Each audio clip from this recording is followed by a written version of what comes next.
December 15, nag-start po tayo i-publish sa YouTube yung Morning Line. Yung Morning Line ay isa lamang sa mga programa ng Horse Racing Philippines na pwede kayong makakuha ng digital copy. So yung sa YouTube, tatlo na ngayon yung nilalagay natin na mga programa dyan tuwing may karera. Yung una nating pinapublish dati, yung Paceline, patuloy pa rin yan. Tapos nadagdagan ng Morning Line. So yung Morning Line, probably ito yung mga programa na pinakamaaga ko maipapublish tuwing bago pa lang ang araw ng karera. Kasi yung karamihan ng programa po natin sa mismong araw ng karera natin na papublish, minsan yung iba mas maaga. 4 ang programa ng Horse Racing Philippines. Una yung Paceline, tapos yung Time Card, yung Morning Line, tapos yung Pace Analyzer. Yung Pace Analyzer lang po ang wala sa YouTube kasi exclusive po yun dahil yun nang medyo kokonti pa lang nakakaalam kasi kung paano siya gamitin. Pero itong Morning Line, palagi na nating ipapublish ito sa YouTube. So, para malaman po ng karamihan, pagka nakita ninyo sa video, naka-arrange na po yan by running style. So, kung dun sa mga hindi nakakaalam kung ano yung F, front runner po yun. Tapos yung S, stalker. Ibig sabihin, kapag walang front runner o mas mataas yung speed points niya minsan sa front runner, pwede pong mauna yan. At yung X, mga midfield runners o kaya manggagaling sa likuran o yung mga diremate. Kasi sa Horse Racing Philippines, ini-encourage po namin na kapag mag-a-analyze kayo ng karera, palaging consider nyo yung pace o kailangan malaman nyo kung sino yung mga mauuna. So, at the moment, yung Morning Line po ay static. Ibig sabihin, kasi nga video o kaya yung digital copy, naka-arrange na po yan by running style, yan yung arrangement. Pero inaayos ko po yung horseracingph.com na website na yung mga programa natin magiging interactive. So halimbawa, ano bang ibig sabihin na interactive? Kapag ka-clinic ninyo yung rating, ma-arrange yan according to rating para alam nyo na kagad kung sino yung mga kabayong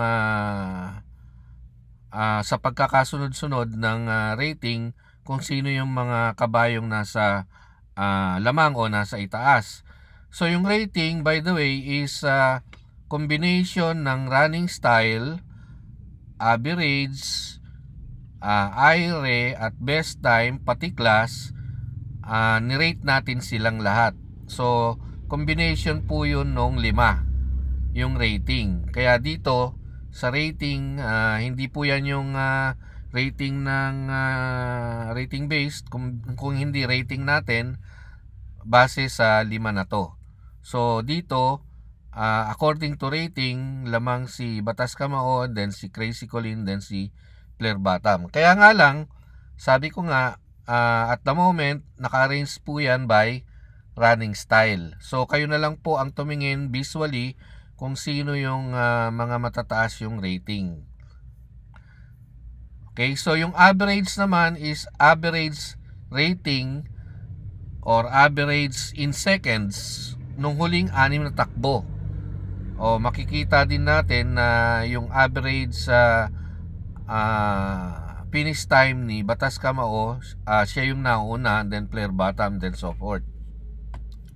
Yung IRE naman, na-explain ko na po ito. Ito yung capability ng kabayo na sumabay sa harapan. So, kahit naka-arrange siya by running style, depende pa rin, katulad ni Miss Saturday, no? Siya na yung nangunguna sa running style, tapos may IRE pa. Kaya, kung ako po magtitip, isasama ko yan si dehado yan si this Little Miss Saturday. So yun ang ibig sabihin ng aire. Ngayon yung best naman, yung best time na niya in seconds, yung mga time po natin puro seconds, sa huling 6 na takbo. Kaya kung i-arrange natin yan by best, mauna si Crazy Colleen, then si Batas Kamao, and then si Little Miss Saturday. Yung class naman, yung average nating class rating nung huling 6 na takbo niya. So ang mga pinakamatataas na grupo na nilabanan sa huling 6 na takbo ay kay Loyal Pal at Cats Whiskers. Okay? So ngayon makikita ninyo meron namang mga kulay. Yung tip, kasi ito po yung tip natin yung may kulay. Ang first pick po dyan yung asul, second pick yung yellow, third pick naman yung red. So tandaan po ninyo, yung mga nagtatanong kung ano yung unang pili or prime selection natin, yung asul po yon, and then yung dilaw, tapos yung pula. So lalabas po ito tuwing ito siguro yung kung kakayanin ko kapag nagkaroon ng kopya 2 hours after na lumabas yung kopya, ilalabas natin to. At itong programa na ito, yung sa YouTube, libre po yan.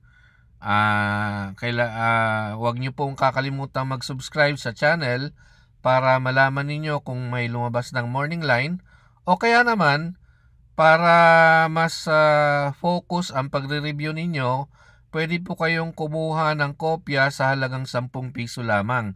10 pesos lamang po ang morning line, at kung wala pa kayong mahagilap na programa, i-message nyo lang po ang Horse Racing Philippines. Ilalagay ko po ang link sa description ng video na ito. Maraming salamat po.